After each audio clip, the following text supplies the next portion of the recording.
Well, good evening. This is Elaine Glover, and I wanted to give you an update about Adrian because people keep asking me, and I'm just so tired and depressed. The other day, I came feeling home really suicidal.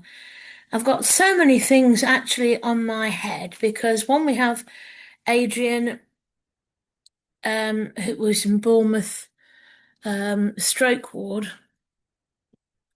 and this past week or so, it's been terrible. He's had a water infection.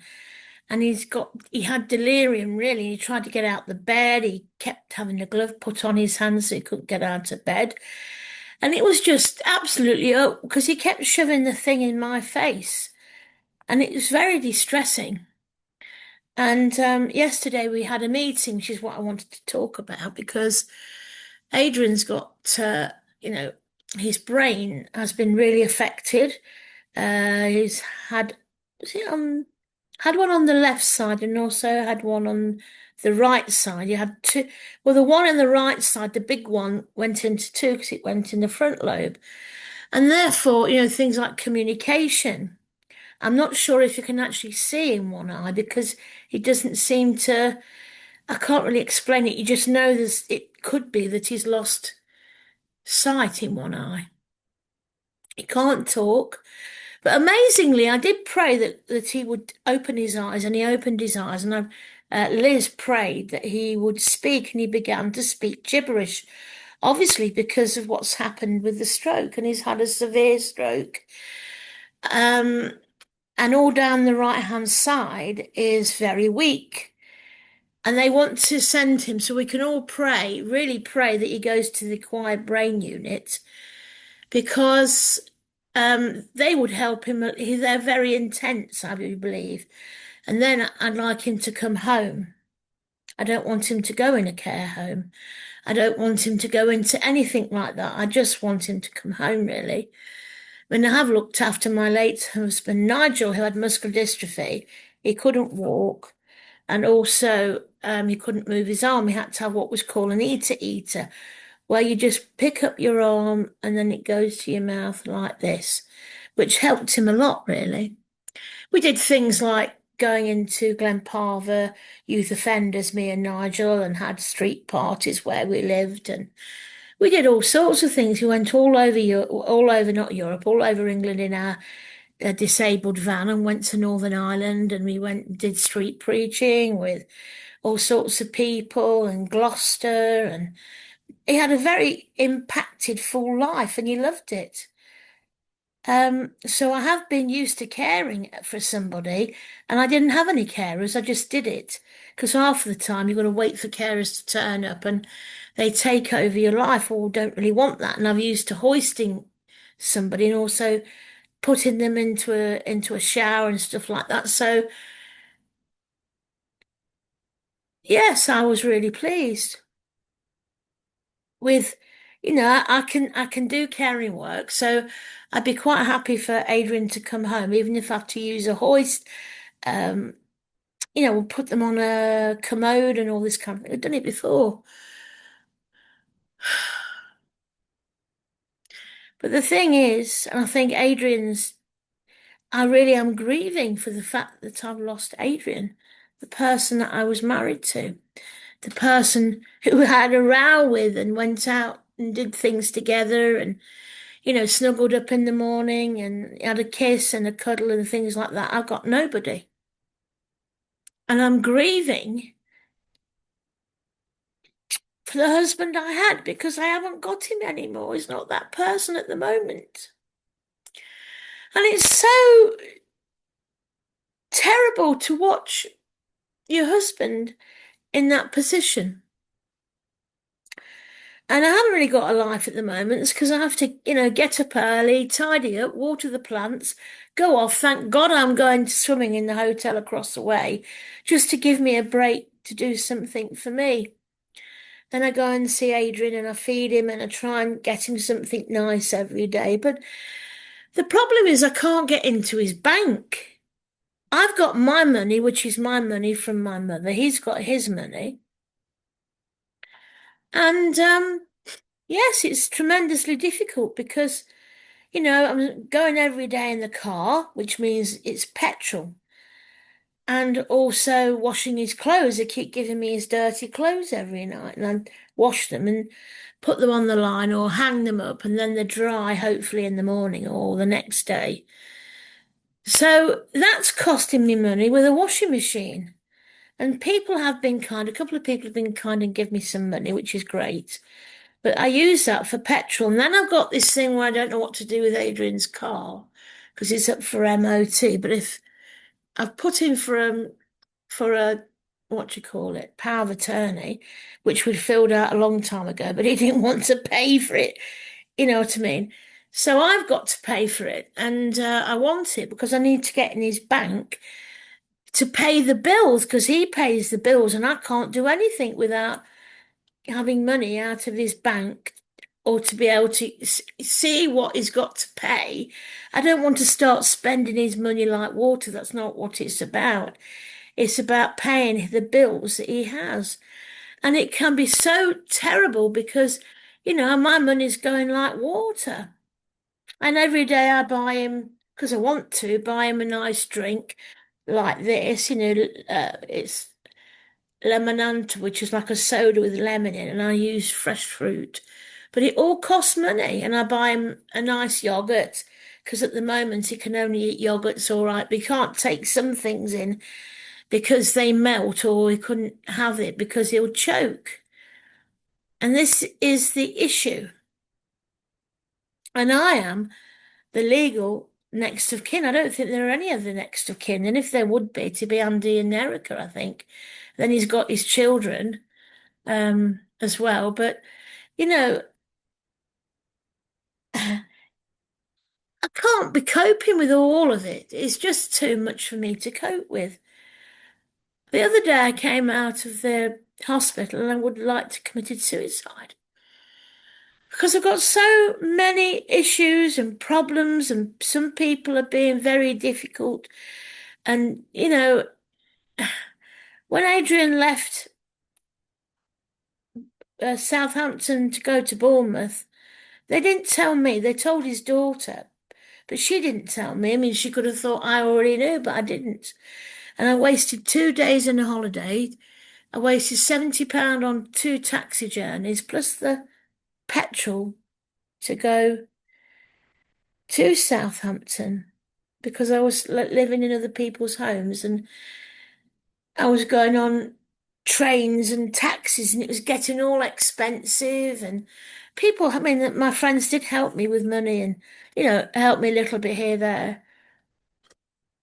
And one of people have been very kind to help me. Now, I've just used that for petrol because I've filled the car up 2 or 3 times this week. It's a 15-mile trip there, probably more. It's about a 30 to 40-mile trip from where I live to the General in Bournemouth. It's a long way. And then you've got the traffic, and thank God because I'm disabled, that the um, thing is free, the parking's free. But it's not, and I feel that Adrian's feeling this. He wasn't, when I showed him pictures of who he was, and he just didn't want to look at them. I can't speak to him because he can't communicate with me, but we're both feeling the same. We're grieving the person who Adrian used to be. Transport manager of Dorset, patriarch bishop of the Old Catholic Apostolic Church. He was my husband. He was friends to different people. And I could sit and cry.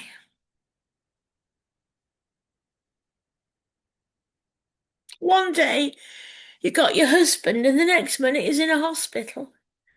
And you're suffering because you don't know what bills you've got. I mean, I have found out a couple of bills, and I don't need to pay them till December. But it's all very, very, very, very difficult. And it just seems that everybody's against me. And, you know, I don't want to keep going to the hospital, but I got to make sure that Adrian's not wet, to make sure that he's getting fluid, and to make sure I want that stupid feeding tube out of him. They want it to put medicine in, but he hates it. And he hates the glove that he gets put on whenever he's trying to get out the bed. And I'm just finding it very, very stressful. And I don't mean to moan and groan because the Lord has been very good.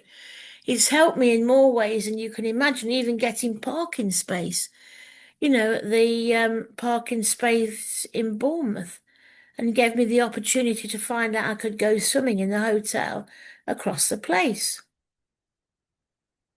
So, it is very difficult. And I'm diabetic, and like when my mum was ill, I was really struggling with my health, and I can feel it again because I'm getting want to drink all day because when I get stressed and upset and I've got too much on my mind, my diabetes gets out of control. But God is really giving me his peace and relaxing me, which is good. I've got to get the dinner in a minute, so I better hurry up. But yes, they want to send him to Paul for the acquired brain injury unit, which will help him a lot. I don't want him to go into a nursing home, and I don't want him to go into a home. I want him to come home.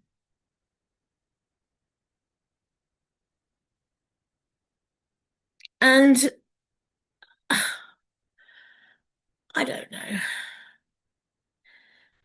I mean, when my mum died, that was bad enough, but this is even worse. You don't know what's going to happen. You don't know what's going to pan out. I'm praying that God will heal his right side and make it strong. Praying for him to communicate, although he's communicating a lot better today. And I know that God is the healer. I know that God is the restorer. And at first I was so, you know, I knew the Lord is going to heal him and his eyes opened. He began to talk even gibberish. But this week it's come home to me like a hot pan as it has with Adrian. He's not the man he used to be. I can't communicate with him. I can't understand what he's talking about. And I try and help him and I try and speak to the doctors and I try and do this, that, and the other, but I can't. And I'm really scared because of not being able to pay anything. I don't want to use my money up because I've got to get my car in the MOT, but he could pay for his stuff if I could get in it and pay for his MOT, pay for this, that, and the other, and pay the bills. That's what I want to use the money for, not to go and squander it or, I did go to the hotel one night, but I can't do it anymore because I can't afford it. It was a lot of money, but I needed that break because else I would just crack up. I'm on my own. I haven't got anybody to support me. And people say, oh, I'll do this and I'll do it, but they don't do it and there's no intention. They just say it as a nicety. But I'm spending about 50 quid a day, trying to get him some nice things. And you don't realise, even just with buying a few yogurts and a nice drink and things like that, because I'm trying to look after him the best I can because there's not enough nurses and there's too many people and they don't get seen. I'm not being rude or horrible, but I am very depressed. I'm very depressed and very down because normally I can try and plan and God helps me to do things. Now I have done, as I say, I've managed to do this power of attorney thing. But I'm just exhausted. I can't cope anymore. But I gotta go to make sure that he's not wet.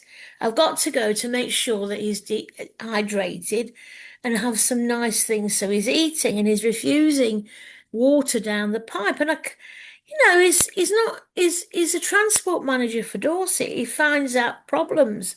He's very good at his job. He makes things and he does things and all this kind of thing.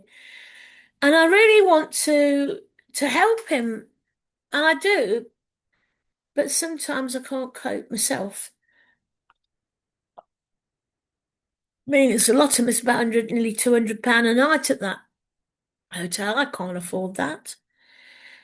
It wasn't that expensive last week, but of course now we're in the August bank holiday, so everything's gone expensive because apparently some nights it's only £47. Well, I can afford that, and it includes a breakfast. That'd be fantastic, and I can swim.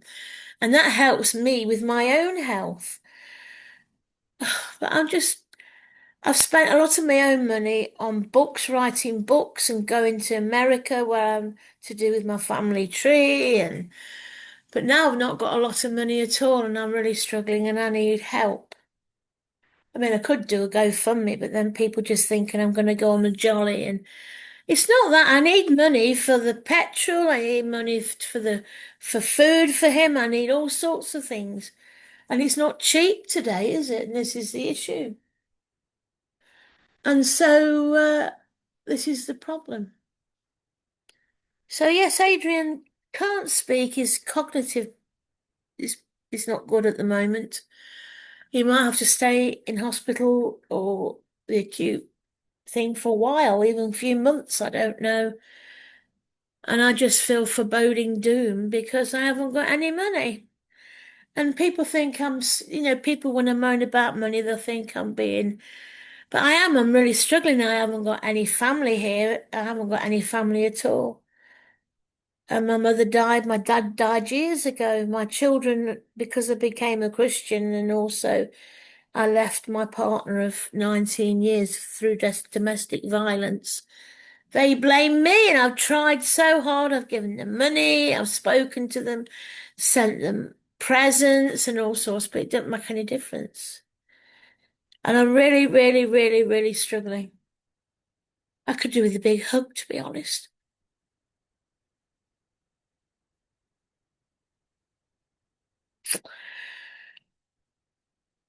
Anyway, there's a lot more going on. It's not just that. There's so many other things, and I just feel like, oh, I couldn't believe him. I'm a Christian. I believe in Jesus, and I know that God is the healer and the restorer.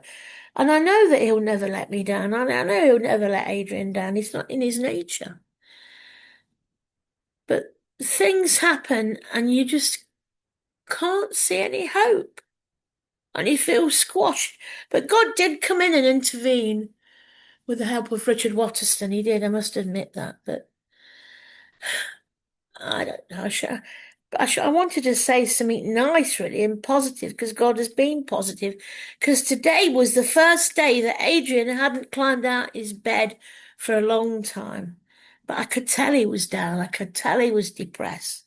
And when I showed him a picture of what he used to be like, talking, he didn't like it. No, I can't do that again.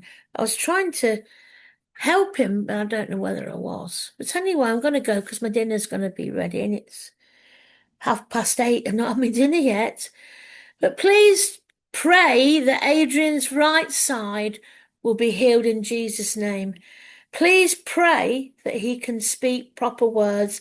Then I can communicate with him and then I can get him to sign things that need signing, like Auntie's money from her will. I can't do that because he can't sign anything. And I'm really, really, really, really, really, really struggling. And I don't feel that I'm supported at all by anybody, really. Not really. I need help filling in things. I need help knowing what to do. And, they'll say, oh, why don't you go to Citizens Advice? Well, I have done, but they never rang me back. And the problem is every day I've got to do something else. Today I went to the chaplaincy and spoke to them because I had to. Other days I've got to ring so and so up or fill this in or fill that in. And I'm just so exhausted. I could do with a break and go away for a bit.